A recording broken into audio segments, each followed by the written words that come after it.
우남이 유대인에 대해 관심을 가졌다면은 왜 대통령이 되고 난 후에 제1공화국 때 이스라엘과 외교관계를 수집하지 않았겠는가?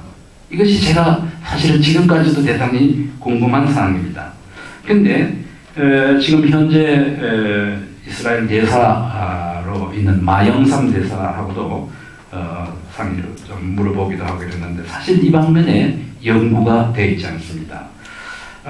그런데 우리가 추측할 수 있는 것은 이스라엘은 처음 출발은 상당히 그 러시아, 소련하고 가깝고 또 미소 대립의 구도 속에서 어느 쪽하고도 동일하지 않는 소위 그 non-identification policy라고 해서 갖고 있습니다. 또 우리 쪽에서 본다 하더라도 아랍과의 균형 관계에 있어서 그렇게 적극적으로 이스라엘을 접근하기가 어렵습니다. 그 자료를 통해서 보면은 이스라엘과 한국이 외교 관계의 수립을 처음 출발하는 것은 제2공화국에 들어서서 60년 10월 달에 워싱턴에 있는 이스라엘 대사가 우리 대사관을 찾아와 가지고 의사를 표명해서 우리 쪽에서 들어주는 것으로 출발이 되고 있습니다. 그 당시에 고광림이라고 하는 정권 대사가 있을 때고 고광림 씨의 편지 정일영 당시 외무부 장관에게 보내는 그런 공안이 남아 있습니다. 아무튼 이렇게 제1공화국이 시작되어서 채 2년도 못 되어서 6.25 전쟁이 발발하면서 우리나라에 본격적으로 유대인들이 많이 들어오게 됩니다. 이것을 흔히 GI 유대인이라고 부르는데요. 한국전쟁에 15만 명의 유대인이 참전했다고 기록되고 있습니다. 참 놀랍게 많은 숫자이죠. 이게 어떻게 이걸 산출할 수 있었겠는가? 우리는 할 수 없습니다. 유대인이냐 아니냐 이걸 분간하기도 사실은 어려운 것입니다. 그러나 어쨌든 유대인 세계기구에서 이렇게 내는 통계를 우리는 받아들일 수밖에 없는 것입니다. 또 이런 그 유대인 미군들을 위해서 라비, 군종 라비가 와 있었는데 밀턴 로센이라고 하는 라바이가 한국전쟁 당시에 뉴욕에서 발간하는 유대인 신문 The Jewish Chronicle에 10번에 걸쳐서 아주 생생한 레포트를 하고 있습니다. 그의 아들이 자기 아버지를 위해서 An American Rabbi in Korea라고 하는 책을 최근에 내기도 하였습니다.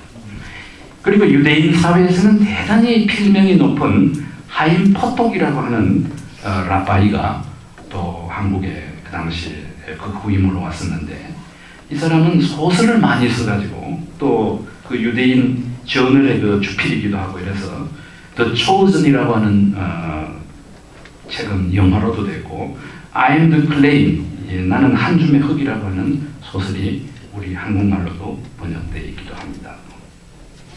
또 프리덴탈이라고 이 중에 동문학을 하시는 분들은 잘 아시겠습니다만 세계적으로 독일의 유명한 괴테의 전기를 제일 좋은 전기를 냈다고 알려져 있는 이 프리덴탈이 국제 팬클럽 일본으로 초청되어 왔던 동안에 닷새 동안 한국을 방문하고 이승만 대통령을 만나고 압록강은 흐른다 하는 책으로 유명한 이미륵 박사의 누님을 조선 호텔에서 만난 얘기를 돌아가서 아주 인상적으로 적고 있습니다.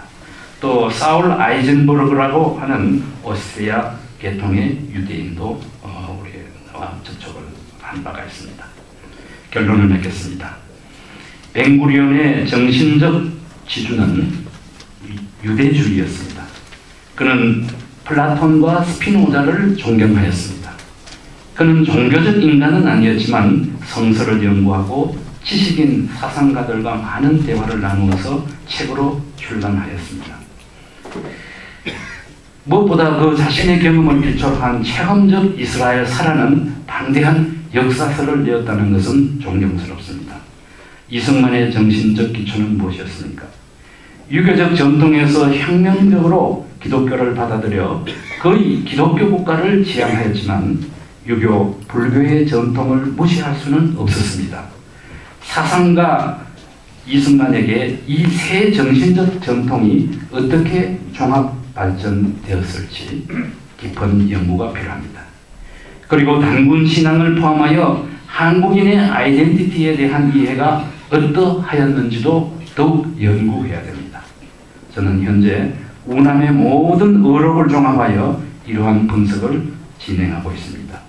일민주의도 지나간 이념이나 사상이 아니라 오늘날의 상황에서도 어떤 살아있는 의미가 있는지를 지성적으로 모색해 나가야 할 것입니다. 벵구리온의 유산으로는 벵구리온 공항, 벵구리온 대학이 있습니다. 이승만의 유산으로는 남산의 동상마저 철거되었습니다. 이승만 대통령 남한 문집마저 1958년에 제3지까지 내고 완간하지 못한 채 후일 대통령들은 자기 기념관 문집 내기만 바빴습니다.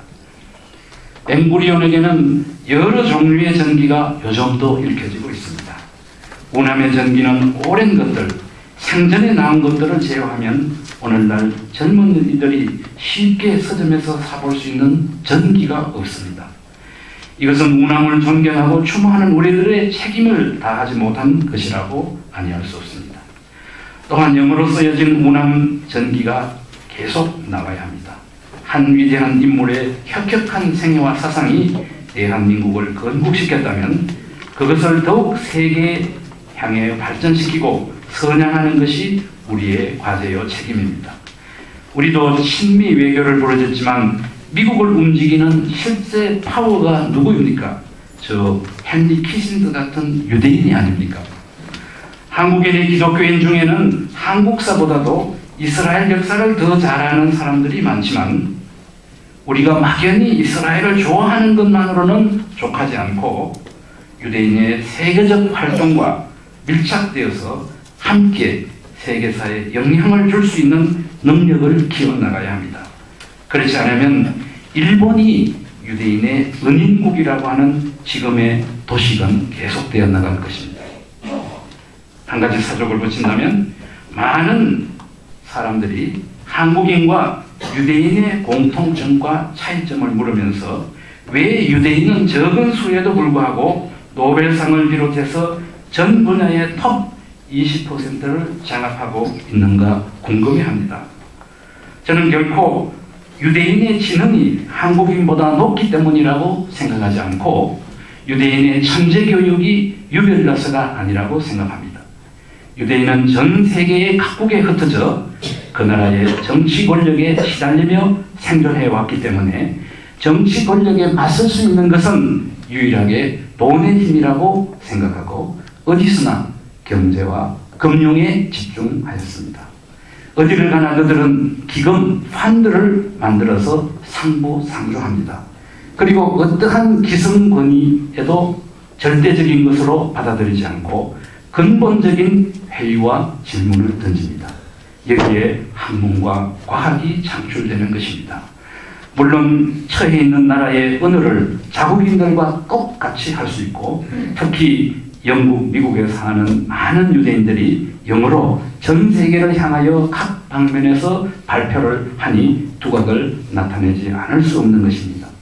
이에 비하면 한국인은 한민족 공동체니 세계화니 하는 말을 지금 하기 시작하지만 아직 뿌리가 약하고 특히 기금을 모아서 상부상조하는 면이 약합니다. 이런 면에서 우리는 유대인을 좋아하거나 싫어하거나 주관적인 것을 떠나서 한국의 번역을 위하여 배울 점은 배워야 한다고 생각합니다.